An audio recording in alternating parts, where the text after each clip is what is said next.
क्या कभी आपको ऐसा महसूस हुआ है कि जैसे आपकी जिंदगी बस थम सी गई है? आप पूरी मेहनत कर रहे हैं, दुआ कर रहे हैं, प्रयास कर रहे हैं, लेकिन कुछ भी आगे नहीं बढ़ रहा। आसपास के लोग नौकरियां पा रहे हैं, शादी कर रहे हैं, अपने सपनों को जी रहे हैं, और आप वहीं के वहीं हैं। ऐसे में दिल भारी हो जाता है और एक डरावनी फुसफुसाहट आती है, क्या भगवान ने मुझे भुला दिया है? लेकिन ध्यान से सुनो, सिर्फ इसलिए कि आपको कोई हलचल नहीं दिख रही, इसका मतलब यह नहीं कि भगवान कुछ कर नहीं रहे। जब बाहर कुछ नहीं दिखता, तब अंदर कुछ गहरा बन रहा होता है। दाऊद की जिंदगी को देखो, उसे चुना गया, अभिषेक किया गया, उसके भाइयों के सामने एक बड़ी प्रतिज्ञा दी गई, लेकिन उसके बाद क्या हुआ? चुप्पी, अन्याय, भागना, अकेलापन, गुफाएं। वर्षों तक उसने राजा की तरह नहीं, एक भगोड़े की तरह जीवन जिया। अगर कोई उस समय उसे देखता तो सोचता कि वह असफल हो गया है, लेकिन उसी रुकावट के समय में भगवान ने उसके माध्यम से सबसे गहरे भजन लिखवाए। दर्द में निकटता पनपी, छिपे हुए स्थान में राजा का साहस जन्मा। शायद आज आप भी उसी दौर में हैं, एक उत्तर की प्रतीक्षा कर रहे हैं जो कभी आता नहीं। हर जगह आवेदन भेज रहे हैं, लेकिन कोई बुलावा नहीं। प्रार्थना करते हैं, लेकिन दरवाजे बंद ही रहते हैं। आप भगवान से पूछते हैं, और क्या चाहिए आपको मुझसे? उत्तर शायद उस रूप में ना आए जिसकी आपको उम्मीद थी, लेकिन जरा सोचिए, मिट्टी कुम्हार के हाथ में कैसी होती है। उसे दबाया जाता है, घुमाया जाता है, रगड़ा जाता है, और फिर वह एक सुंदर मजबूत वस्तु बनती है। आज की पीड़ा अंत नहीं है, यह तैयारी है। जब आप समझते हैं कि यह प्रतीक्षा एक दंड नहीं बल्कि एक तैयारी है, तो कुछ अंदर से बदलने लगता है। चिंता कम होती है, डर पीछे हटता है, और दूसरों से तुलना धीरे धीरे मिटने लगती है, क्योंकि आपको समझ आता है कि जो भगवान आपके साथ कर रहे हैं वह अद्वितीय है। वह नकल नहीं बनाते, वह उद्देश्य से निर्माण करते हैं। आइए ईमानदारी से कहें, जब कोई और वो पा लेता है जो आप सालों से मांग रहे हैं, तो दर्द होता है। वो जो अभी मिले और तुरंत शादी कर लें, वो दोस्त जिसे तुरंत पदोन्नति मिल जाए, और आप अब भी इंतजार में हैं। लेकिन क्या आपने कभी सोचा है कि क्या आप वास्तव में तैयार हैं उस आशीष को संभालने के लिए जिसकी आप प्रार्थना कर रहे हैं? हो सकता है कि भगवान उसे इसलिए रोक कर रखे हुए हों ताकि वह आपको नुकसान न पहुंचाए। यही विश्वास की परीक्षा होती है। विश्वास का मतलब यह नहीं कि जब सब कुछ समझ आए तभी भरोसा किया जाए। विश्वास वह है जब कुछ भी समझ न आए, फिर भी हम कहते हैं, प्रभु मैं आप पर भरोसा करता हूं। यही विश्वास स्वर्ग को हिला देता है। क्या आपने जोनी एरिक्सन टाडा की कहानी सुनी है? 17 वर्ष की आयु में एक गोता लगाने के हादसे के बाद वह पूरी तरह लकवाग्रस्त हो गई थी। शुरुआत में उन्होंने मरने की कामना की, लगा जैसे जीवन खत्म हो गया है, लेकिन उसी अंधकार में उन्होंने परमेश्वर को पहले से कहीं अधिक कसकर पकड़ लिया। उन्होंने मुंह से चित्र बनाना सीखा, किताबें लिखी, विश्व भर में भाषण दिए, और आज वे लाखों लोगों के लिए प्रेरणा बन चुकी हैं। वह अंधेरा एक मंच बन गया जहां ईश्वर की महिमा प्रकट हुई। और अगर यह वर्तमान समय जिससे आप नफरत करते हैं वही हो जिसे परमेश्वर ने चुना हो, अगर इस चुप्पी में वह आपको सुनना सिखा रहे हैं, अगर इस बंजर स्थान में वह आपके अंदर गहरी जड़ें बना रहे हैं, क्योंकि जो पेड़ बहुत जल्दी बढ़ता है लेकिन जिसकी जड़ें गहरी नहीं होती, वह पहली हवा में गिर जाता है।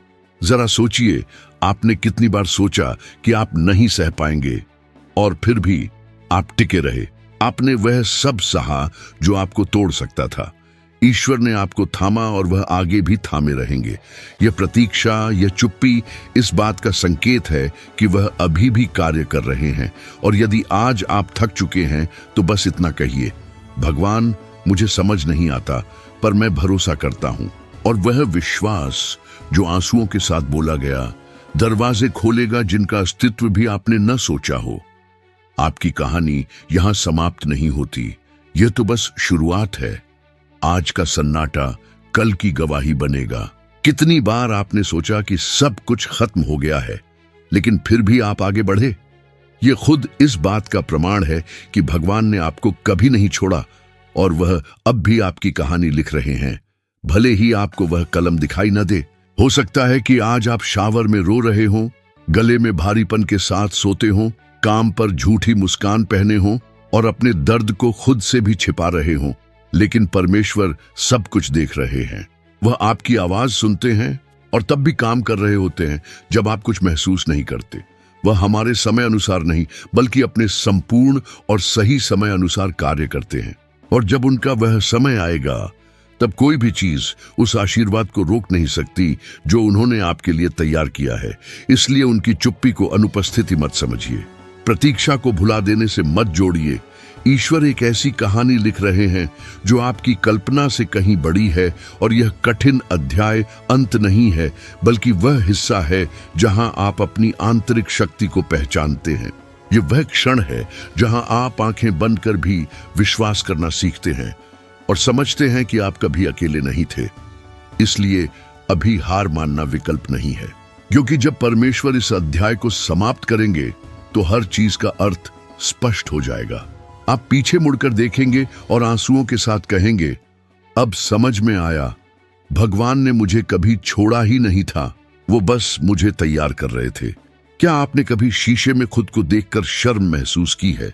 क्या कभी ऐसा लगा कि आपकी गलतियां आपकी नई शुरुआत से बड़ी हैं? बहुत से लोग 10, 20, 30 साल पुरानी गलतियों को एक अदृश्य सजा की तरह अपने सिर पर ढोते हैं, और दुख की बात यह है कि उन्हें लगता है कि भगवान भी उन्हें अब स्वीकार नहीं करते। लेकिन सच्चाई यह है कि ईश्वर कभी भी अपने प्रियजनों को नहीं छोड़ते, और आप उन्हीं में से एक हैं। हम सभी ने कभी न कभी किसी चीज पर गहरा पछतावा किया है। अहंकार ने रिश्ते तोड़े, क्रोध में बोले शब्दों ने अपनों को घायल किया, व्यसन ने वर्षों को निगल लिया, और मौन या जल्दबाजी में लिए फैसलों ने आत्मा को तोड़ दिया। क्या आप इनमें से किसी में खुद को देखते हैं? हजारों लोग हर दिन अपराध बोध में जागते हैं, दिन भर ध्यान भटकाते हैं और रात में उम्मीद करते हैं कि यह सब अपने आप मिट जाएगा। लेकिन ऐसा नहीं होता, क्योंकि आप दर्द को अनदेखा करने के लिए नहीं बल्कि चंगा होने के लिए बनाए गए हैं। और चंगाई वहीं से शुरू होती है जब आप समझते हैं कि आपकी असफलता आपकी पहचान नहीं है, आपका अतीत कोई सजा नहीं है, आपकी गलतियां आपको परिभाषित नहीं करती, और आपकी कीमत भगवान की नजर में कभी नहीं बदली। याद कीजिए पतरस की कहानी। उसने यीशु के साथ चला, चमत्कार देखे, जल पर चलने का आह्वान सुना, फिर भी उसने यीशु का 3 बार इनकार किया। उसने कहा कि वह उस व्यक्ति को नहीं जानता जो उससे सबसे अधिक प्रेम करता था। कल्पना कीजिए उस दर्द की जब आप अपने उद्धारकर्ता को उसके सबसे कठिन क्षण में नकार दें।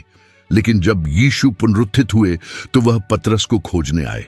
वो उसे दंडित करने नहीं बल्कि बहाल करने आए।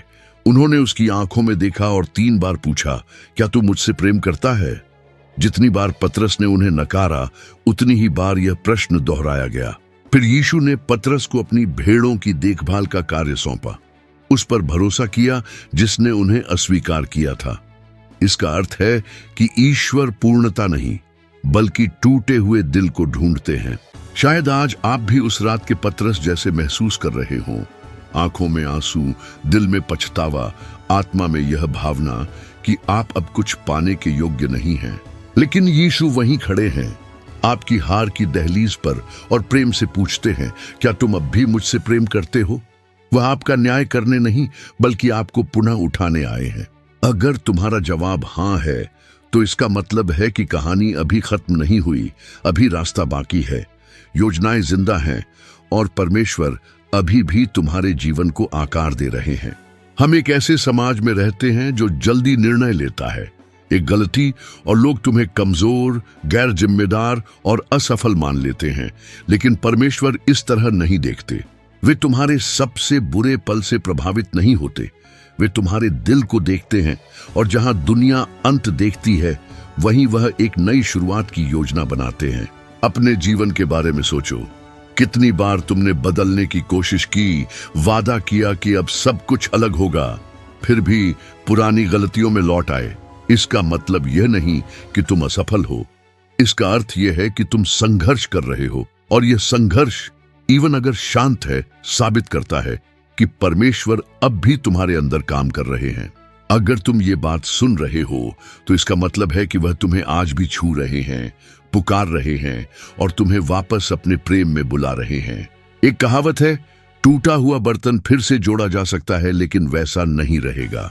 लेकिन परमेश्वर के राज्य में टूटा हुआ बर्तन और भी मजबूत होकर उभरता है, क्योंकि अब वह जानता है कि उसकी कीमत क्या है और वह अपने निर्माता के स्पर्श को महसूस करता है। जॉयस मेयर की कहानी को याद करो, जिन्हें बचपन में शोषण का सामना करना पड़ा। उन्होंने दर्द को दबाने की कोशिश में कई गलतियां की, पर उन्होंने नफरत या हार नहीं चुनी, बल्कि परमेश्वर को अपनी चोटों को दूसरों की चंगाई का साधन बनने दिया। आज वे दुनिया की सबसे प्रसिद्ध प्रचारकों में से एक हैं, इसलिए नहीं कि वे परिपूर्ण थीं, बल्कि इसलिए कि परमेश्वर ने उन्हें फिर से बनाया और नया अर्थ दिया। तुम्हारा भी यही हो सकता है तुमने बहुत भरोसा किया हो, संकेतों को नजरअंदाज किया हो, किसी को चोट पहुंचाई हो या खुद को जख्म दिए हों, पर इसका यह मतलब नहीं है कि परमेश्वर ने तुम्हें छोड़ दिया है। जब तक तुम सांस ले रहे हो तब तक उद्देश्य जिंदा है, आशा है और मार्ग उपलब्ध है। अपने आप को एक नई शुरुआत की अनुमति दो, बाहर से नहीं, भीतर से। एक नई शुरुआत जो आत्म क्षमा के उस पहले कदम से शुरू होती है, क्योंकि परमेश्वर पहले ही तुम्हें क्षमा कर चुके हैं। वह तुमसे तुम्हारे पापों का मूल्य नहीं मांगते, क्योंकि वह पहले ही उस क्रूस पर चुकाया जा चुका है। अब यह तुम्हारे ऊपर है कि तुम उस अनुग्रह को स्वीकार करो। एक चिट्ठी खुद को लिखो, दोष के लिए नहीं, आशा के साथ। अपने आप से वैसे बात करो जैसे परमेश्वर करते हैं, प्रेम, धैर्य और सच्चाई के साथ। उस क्षण के पीछे एक गहरा उद्देश्य था। यीशु ने तब भी आगे बढ़ना जारी रखा जब कोई आवाज सुनाई नहीं दी, कोई रास्ता नहीं दिखा और कोई राहत नहीं मिली। उन्होंने चलते रहने का निर्णय लिया क्योंकि उन्हें पूर्ण विश्वास था।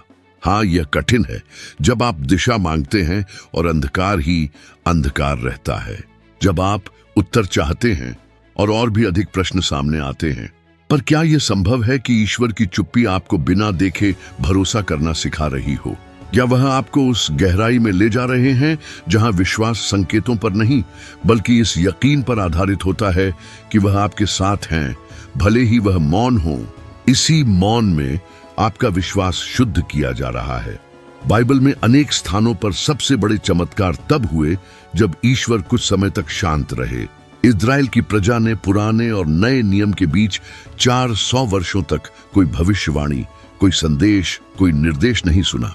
4 पूरे शताब्दियां मौन, और फिर वह मौन टूटा। यीशु का जन्म हुआ, उद्धार करता आ गया, प्रतिज्ञा की पूर्ति।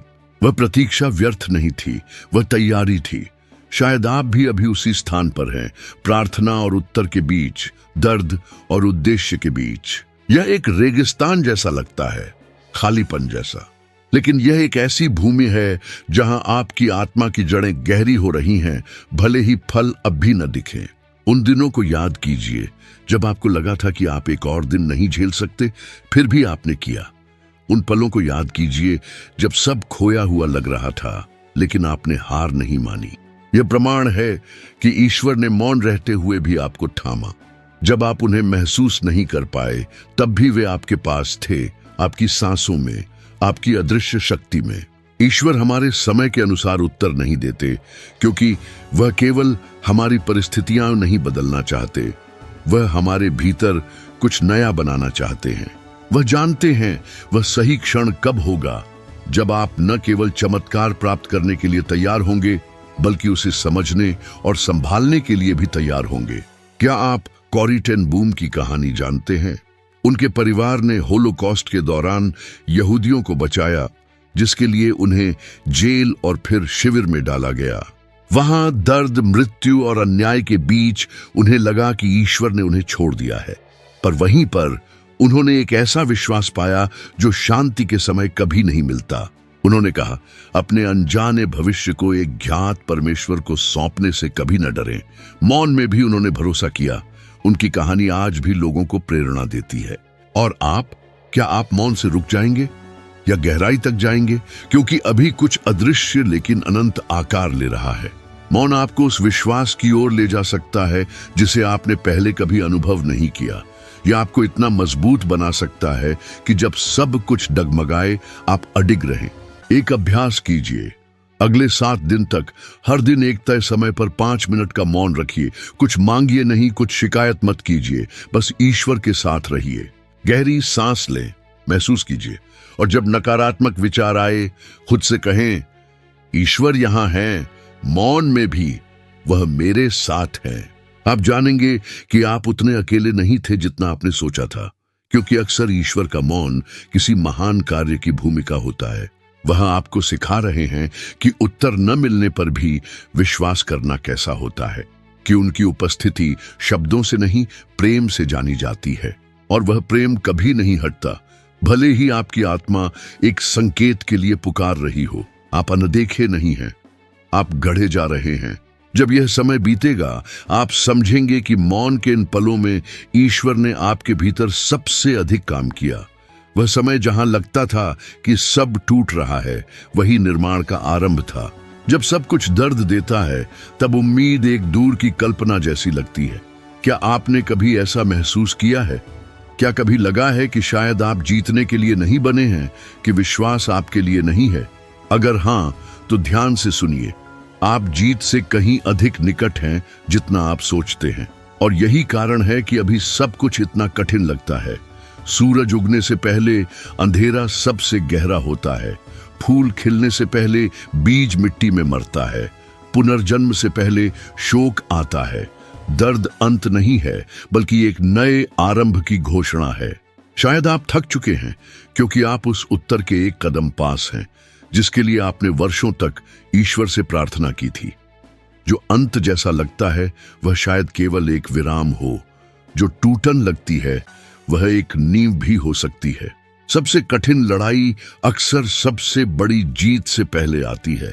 क्या आपने कभी हार मानने की सोची थी और अगले ही दिन सब कुछ बदल गया? बहुत से लोगों के साथ ऐसा होता है, क्योंकि शैतान जानता है कि अगर आप और थोड़ा टिक जाएं तो चमत्कार घटित होगा। इसलिए वह आपको थकावट, डर, संदेह और शर्म से भर देता है, ताकि आप आशीर्वाद से पहले ही हार मान लें। लेकिन आप पीछे हटने के लिए नहीं बुलाए गए हैं, आप विजयी होने के लिए बुलाए गए हैं। मूसा को देखिए, जब उसके सामने समुद्र और पीछे दुश्मन की सेना थी, लोग घबराए हुए थे, लेकिन जब मूसा ने विश्वास से अपनी छड़ी उठाई, समुद्र ने रास्ता बना दिया। चमत्कार संकट के पहले नहीं, बल्कि सीमा के बाद आता है। ईश्वर यह दिखाते हैं कि जब सब कुछ खत्म लगता है तब भी वह पर्याप्त है। उन्हें अनुकूल परिस्थिति की आवश्यकता नहीं होती। वह रेगिस्तान को रास्ता बना देते हैं, चट्टानों से पानी निकाल देते हैं। शायद आपको लगता है कि अब आप में और ताकत नहीं बची, कि आपकी मेहनत व्यर्थ हो रही है, कि आपकी कोशिशों को कोई नहीं देख रहा। आपने बहुत प्रार्थना की, बहुत संघर्ष किया, लेकिन सब कुछ वैसा ही लगता है। पर क्या यह सच है? क्या आप प्रशंसा की कमी को प्रगति की कमी समझ रहे हैं? सबसे गहरा विकास अक्सर चुपचाप जमीन के नीचे लोगों की नजरों से दूर होता है। आप चाहे महसूस न करें, लेकिन आप परिपक्व हो रहे हैं। भले ही सब स्थिर लगे, ईश्वर कार्य कर रहे हैं। यूसुफ को याद करें, भाइयों ने धोखा दिया, गड्ढे में डाला, गुलाम बनाया गया, झूठा आरोप लगा और जेल भेजा गया। अगर कोई उस समय उससे कहता कि वह मिस्र का शासक बनेगा, वह शायद दर्द से हंसता। जेल और सिंहासन के बीच कोई संबंध नहीं दिखता था, लेकिन ईश्वर की योजना थी। प्रत्येक अन्याय उस यात्रा का हिस्सा था। यूसुफ लक्ष्य तक पीड़ा के बावजूद नहीं, बल्कि पीड़ा के माध्यम से पहुंचा। यही कठिनाइयां उसे उसके उद्देश्य के लिए तैयार कर रही थीं। अब अपने आप को देखिए, आप कितनी बार गिरे और फिर उठे, कितनी बार लगा कि सब खत्म है, फिर भी चलते रहे। यह कमजोरी नहीं, बल्कि साहस है। यह सजीव विश्वास है। जब सब कुछ कहता रहा कि अब नहीं होगा, तब भी आपने प्रयास करना नहीं छोड़ा। यही इस बात का प्रमाण है कि आपके भीतर अब भी जीवन है, अब भी उद्देश्य है, अब भी लड़ाई बाकी है। निक वुजेसिक बिना हाथों और पैरों के जन्मे। उन्हें ठुकराया गया, अपमानित किया गया और उन्होंने आत्महत्या का विचार भी किया, लेकिन उन्होंने हार नहीं मानी। उन्होंने ईश्वर पर भरोसा करना चुना, भले ही दर्द समझ में नहीं आया, आज उनकी कहानी लाखों लोगों को प्रेरित करती है, क्योंकि उन्होंने रुकना नहीं चुना। उन्होंने रास्ता न दिखने पर भी चलना जारी रखा और ईश्वर ने उन्हें सम्मानित किया। और आप, क्या आप अब रुक जाएंगे इतने लंबे सफर के बाद? तुम्हारी ब्रेक थ्रू उससे कहीं ज्यादा पास है जितना तुम सोच सकते हो। तो खुद से एक वादा करो, अगले 3 दिनों तक शिकायत मत करो, हार मत मानो। बस ये कहो, मैं जीत के बहुत करीब हूं। ये बात तब भी बोलो जब दर्द हो, जब आंसू बहें, जब तुम्हारा मन तुम्हें रोकना चाहे। विश्वास के साथ कहो, क्योंकि शब्दों में ताकत होती है। ये घोषणा तुम्हारी सोच को बदलना शुरू कर देगी। तुम देखोगे कि परमेश्वर अब भी सब कुछ नियंत्रित कर रहे हैं और तुम्हारी कहानी यहीं खत्म नहीं होती। तुम जीतोगे, तुम फिर से चैन की सांस लोगे और समझोगे कि ये सब प्रक्रिया का एक हिस्सा था और तुम्हारा आत्मबल इसमें मजबूत हो रहा था। तुम धन्यवाद दोगे कि तुमने हार नहीं मानी, क्योंकि परमेश्वर जो तुम्हारे लिए लेकर आ रहे हैं वह साधारण नहीं है, वह इतना महान है कि उसके लिए तैयारी चाहिए। और तुम उस मंजिल के बहुत पास हो। बस थोड़ा और सहन करो, हार मत मानो, सिर मत झुकाओ, दिल को बंद मत करो।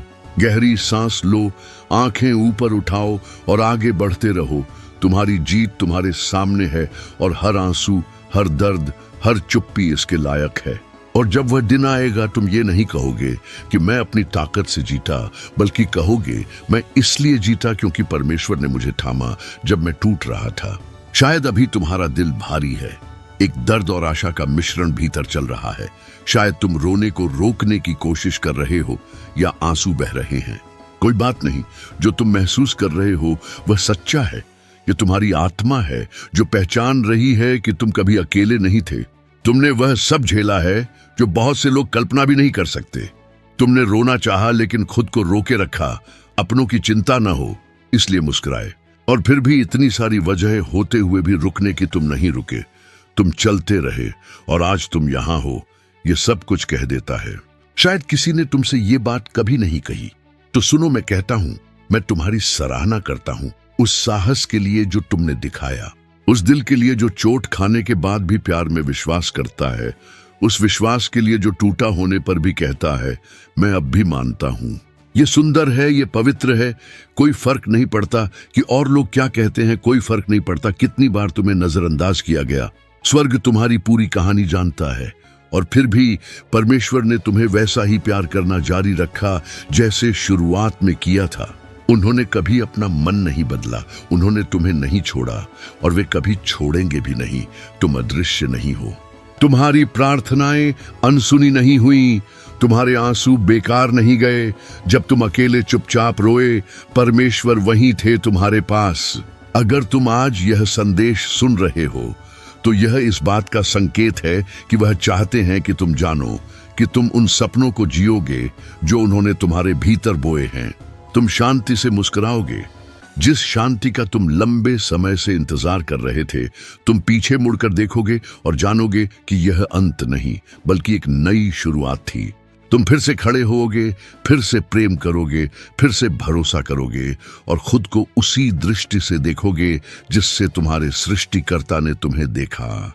इसीलिए नहीं कि सब कुछ तुरंत ठीक हो जाएगा, बल्कि इसीलिए कि कुछ नया तुम्हारे भीतर शुरू हो चुका है और तुमने उसे महसूस किया है ना? तो अब गहरी सांस लो, इस बोझ को छोड़ दो, अपने आप को संभालने दो। और अगर तुम केवल एक बात याद रखो तो वह यह हो, तुम प्रेम किए गए हो, बिना शर्त, सदा के लिए गहराई से। और जो कार्य परमेश्वर ने तुम्हारे जीवन में शुरू किया है वह उसे पूरा भी करेंगे। तब तक अपने विश्वास को मत छोड़ो, क्योंकि जो कुछ तुम्हारा इंतजार कर रहा है वह तुम्हारे खोए हुए हर चीज से कहीं बड़ा है। तुम केवल बचोगे नहीं, तुम खिलेंगे। और जब वह दिन आएगा तुम समझोगे कि तुम्हें यह सब क्यों सहना पड़ा। और तुम कहोगे हर कदम, हर आंसू, हर प्रार्थना, सब कुछ, हर चीज इसके लायक थी।